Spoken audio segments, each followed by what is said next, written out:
जो अपने ऊपर फेंके गए पत्थरों से महल खड़ा कर लेता है, वही बुद्धिमान कहलाने का हकदार होता है। एक मूर्ख आदमी अपने बुरे समय में यही सोचता है कि भाग्य ने उसके साथ ये कैसी लीला रच दी, और वहीं पर बुद्धिमान आदमी अपने बुरे समय को ही हथियार के रूप में इस्तेमाल करना जानता है। वो अपने बुरे समय को भी अवसर में बदल देता है। तो सबसे बड़ा डिफरेंस दोनों की सोच का होता है।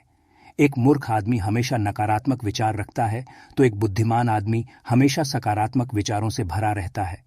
वो हमेशा बुरी परिस्थिति में सकारात्मक रवैया रखता है।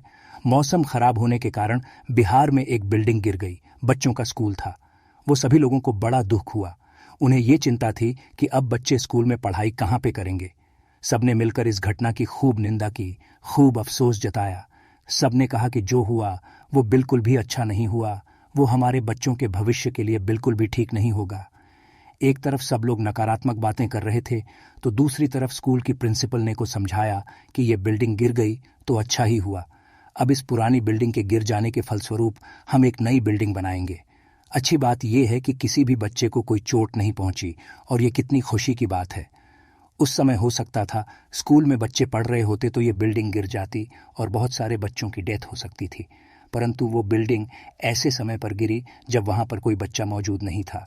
और अच्छी बात यह होगी कि अब पुरानी बिल्डिंग के बदले में नई बिल्डिंग तैयार हो पाएगी। किसी भी सिचुएशन पर सोचने के दो नजरिए हो सकते हैं। सकारात्मक और नकारात्मक चाकू को सब्जी काटने के लिए भी इस्तेमाल किया जा सकता है, और लोगों की हत्या करने के लिए भी इस्तेमाल किया जा सकता है। वो हमारे ऊपर निर्भर करता है कि हम अपनी बुद्धि का इस्तेमाल किस प्रकार करते हैं। हमारे सोचने का नजरिया ही हमारी सफलता की ऊंचाई का पैमाना होता है। आज की इस वीडियो में हम यही डिस्कस करने वाले हैं कि एक बुद्धिमान आदमी बुरे समय में अपनी कैसी सोच रखता है, किस उसका सोचने का रवैया होता है। सबसे पहले ये समझिए कि एक मूर्ख आदमी हमेशा दूसरों से कुछ पाने की अभिलाषा रखता है। वो देना तो कुछ नहीं चाहता, परंतु वो चाहता है कि उसे सब कुछ मिल जाए। परंतु एक बुद्धिमान आदमी की सोच ये होती है कि अगर तुम्हें कुछ चाहिए तो पहले दो। यही ज्ञानी यानी कि बुद्धिमान आदमी की शुरुआत होती है। इसमें कुछ बहुत बड़ा लॉजिक नहीं है, बस सोचने का नजरिया है। जब भी आपको किसी से कोई चीज चाहिए होती है, तो बदले में अगर आप पहले उसे कोई चीज दे देते हो, वो खुशी खुशी आपकी सहायता करने के लिए तैयार हो जाता है। बड़े बड़े बिजनेसमैन या फिर राजनेता यही तरीका अपनाते हैं। वो समय समय पर जिन लोगों की उनको जरूरत होती है, उनके पास गिफ्ट यानी कि उपहार भेजते रहते हैं। जब भी कोई फेस्टिवल आता है, कोई उत्सव आता है, तो वो उनके पास कोई गिफ्ट भेजकर अपना प्यार जाहिर करने की कोशिश करते हैं। वो ऐसा इसीलिए करते हैं ताकि समय आने पर वो उनसे अपना काम निकलवा सके। कोई भी छोटा मोटा गिफ्ट, यहाँ तक कि एक छोटा सा गुलदस्ता भी आपके बड़े बड़े काम निकलवा सकता है। बस सामने वाले इंसान को ऐसा लगना चाहिए कि आप उसके बारे में सोचते हैं। उसे महसूस होना चाहिए कि वो आपके लिए एक महत्वपूर्ण इंसान है, और धीरे धीरे इन छोटी छोटी तरकीबों से आप किसी के भी दिल में अपनी जगह बना सकते हैं और समय आने पर अपना काम भी निकलवा सकते हैं। यही तो एक बुद्धिमान आदमी की पहचान होती है। परंतु ये बात भी ध्यान में ले लेना कि चालाकी का मतलब बुद्धिमानी नहीं होता है। बुद्धिमान आदमी की दूसरी पहचान यही होती, वो जो भी करता है दिल से करता है, दिखावे के लिए नहीं करता। अगर सामने वाले इंसान को ये अंदाजा हो जाता है कि आप उसे इम्प्रेस करने के लिए ये सब कर रहे हैं, तो भैया आपके तो सारे दरवाजे बंद हो जाएंगे। भले ही आप उसे इम्प्रेस करने की कोशिश कर रहे हो, परंतु उसको ये एहसास नहीं होना चाहिए जो लोग दूसरों को बेवकूफ़ बनाकर अपना काम निकलवाना चाहते हैं। हम उन्हें तेज कहते हैं, हम ये कहते हैं कि यार कितना तेज आदमी है ये, परंतु असलियत में ऐसे आदमी सिर्फ एक बार ही अपना काम निकलवा पाएंगे। बार बार काम निकलवाने के लिए आपको अपनी चालाकी एक तरफ रखनी होगी। हो सकता है कि कोई चालाक आदमी कुछ दिनों के लिए किसी को बेवकूफ़ बनाकर अपना काम निकलवा ले, परंतु कुछ दिनों के बाद जब उसकी चालाकी का पर्दाफाश होगा तो वो सभी की नज़रों में नीचा गिर जाएगा।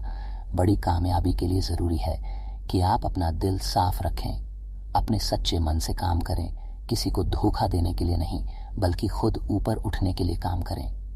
बुद्धिमान आदमी की तीसरी पहचान होती है कि बुद्धिमान आदमी अपने मन को, अपनी भावनाओं को अपने वश में रखता है, और वहीं पर एक मूर्ख आदमी अपने गुस्से को, अपने क्रोध को जोर जोर से जाहिर करता है, दिखाने की कोशिश करता है। एक बात तो आपको माननी ही होगी कि बुद्धिमान आदमी अपनी भावनाओं को अपने वश में रखता है, अपने मन को अपने काबू में रखता है। वो तत्काल अपनी भावनाओं के वशीभूत होकर ऐसे ही कुछ भी डिसीजन नहीं लेता है, बल्कि वो परिस्थिति को पूरी तरह से समझता है, उसका आकलन करता है उसके बारे में, और जब उसे उस परिस्थिति के परिणाम नजर आने लगते हैं तब कहीं जाकर वो कोई फैसला लेता है, परंतु वहीं पर एक मूर्ख आदमी तत्काल आवेशित हो जाता है। आवेश में आकर वो कुछ भी बोल देता है, कुछ भी फैसला ले लेता है और बाद में उसे उसी फैसले की वजह से, उसी बात की वजह से हमेशा पछताना पड़ता है। इसीलिए भावनाओं में बहकर जल्दबाजी में कोई फैसला ना ले, अपना पूरा समय लें। किस बात की जल्दबाजी है? क्यों इतनी जल्दी तुम्हें फैसला लेने? अगर गलत फैसला ले लोगे तो जिंदगी भर पछताना पड़ेगा। इससे तो अच्छा वही होगा कि तुम कोई फैसला ही ना लो, कम से कम गलत फैसला लेने से तो बच जाओगे। चौथी आदत जो एक बुद्धिमान आदमी के स्वभाव में पाई जाती है वो कुछ इस प्रकार है कि एक मूर्ख आदमी अपने आप को बुद्धिमान समझता रहता है और वहीं पर एक बुद्धिमान आदमी अपने आप को मूर्ख ही समझता है, क्योंकि वो ये जानता है कि जीवन में सीखने का क्रम कभी खत्म नहीं होता। आप चाहे कितना ही सीख लें, कितना ही जान लें, फिर भी कुछ ना कुछ जानना हमेशा बाकी रह जाता है और एक बुद्धिमान आदमी इस बात को भली भांति समझता है। और वहीं पर इसके विपरीत एक मूर्ख आदमी खुद की जुबान से खुद को बुद्धिमान कहता रहता है और दूसरों के बीच हास्य का पात्र बनता रहता है। इसीलिए अपने आप को कभी बुद्धिमान या ज्ञानी मत समझना, ये तुम्हारी सबसे बड़ी भूल कहलाएगी, सीखने के सारे रास्ते बंद कर देगी।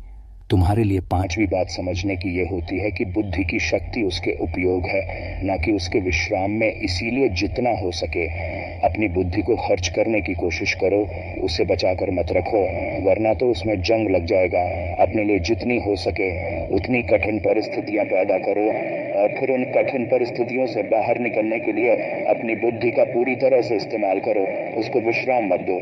जितने दिन वो विश्राम में रहेगी उतनी ही वो मोटी होती चली जाएगी और जितना ही तुम उसे खर्च करोगे उतनी ही वो पैनी होती चली जाएगी। देखिए, ये बात कोई नहीं, परंतु समय समय पर हम ये भूल जाते हैं। इसीलिए याद दिलाने के लिए मैं ऐसे पॉइंट्स आपके सामने लेकर आ रहा हूँ जो है तो बहुत सिंपल, परंतु उनकी डेप्थ, उनकी गहराई बहुत ज्यादा है। और ऐसे ही सिंपल सी हमारी छठी सीख है कि एक मूर्ख आदमी अपनी गलतियों से भी नहीं सीखता है, वहीं पर एक साधारण आदमी गलती करके सीखता है, परंतु एक बुद्धिमान आदमी दूसरों की गलतियां देखकर उसी से सीख ले लेता है। इसीलिए जितनी गहराई से तुम वाले की गलतियां देख और सुन सकते हो, उतनी ही तुम्हारी बुद्धि अनुभवों से भरती हुई चली जाती है और तुम अपने जीवन में गलत डिसीजंस लेने से बच जाते हो।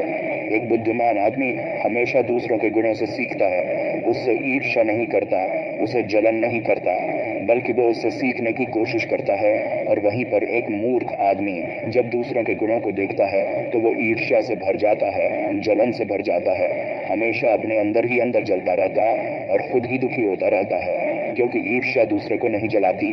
वो ऐसी आग है जो अपने ही अंदर आग पैदा करती है, वो ऐसी आग है जो हमें खुद को ही जलाकर राख कर देती है। अगर हम अपने जीवन में इन बातों का ध्यान रखते हैं, इन बातों को याद रखते हैं, याद रखने की बात है, हमेशा याद रखना, ये नहीं कि इस वीडियो को सुनने के बाद इनको भूल जाना, क्योंकि जब आदमी भावनाओं में बहता है ना तो उसे कुछ याद नहीं रहता, वो सब कुछ भूल जाता, फिर बाद में उसे याद आता है और फिर पछतावा भी होता है कि उसने ये क्या कर दिया। तो इसीलिए इन बातों को अपने दिमाग में, अपने मस्तिष्क में, अपने मन में पूरी तरह से सेट कर लें, कहीं पर लिख लें। अगर याद ना रहें तो और इसी तरह समझदारी पूर्वक अपने डिसीजंस लें और बुद्धिमान बनने की कोशिश करें, क्योंकि बुद्धिमान आदमी भी कभी ना कभी मूर्ख रहा होगा, परंतु कुछ नियम अपनाने के बाद ही वो बुद्धिमान बना है। और ये सब वही नियम है, इन्हें अपने जीवन में उतारो, सिर्फ सुनो, मत सुन के चले मत जाओ। अगर यहाँ पर आप अपना इतना समय दे रहे हैं तो कम से कम कुछ तो अपने जीवन में उतारो, तभी तो तुम्हारा जीवन परिवर्तित होगा। सुनकर चले जाना और फिर सुनने आ जाना, उससे कुछ बदलने वाला नहीं है। शायद मेरी बात आपको बुरी लगे, परंतु अगर मेरी बातों को आप अपने जीवन में नहीं उतार पा रहे हैं तो मेरी वीडियोस देखने का कोई मतलब नहीं रहता। तो दोस्तों, कैसी लगती हैं मेरी बातें आपको? कमेंट सेक्शन में ज़रूर बताना, और अच्छी लगती है, समझदारी भरी लगती है तो चैनल को सब्सक्राइब कर दो यार, और नोटिफिकेशन बेल को भी प्रेस कर दो, ताकि हम अगली वीडियो डालें तो आपको तुरंत पता चल जाए। तो मिलते हैं अगली कहानी में, तब तक के लिए अपना ख्याल रखें।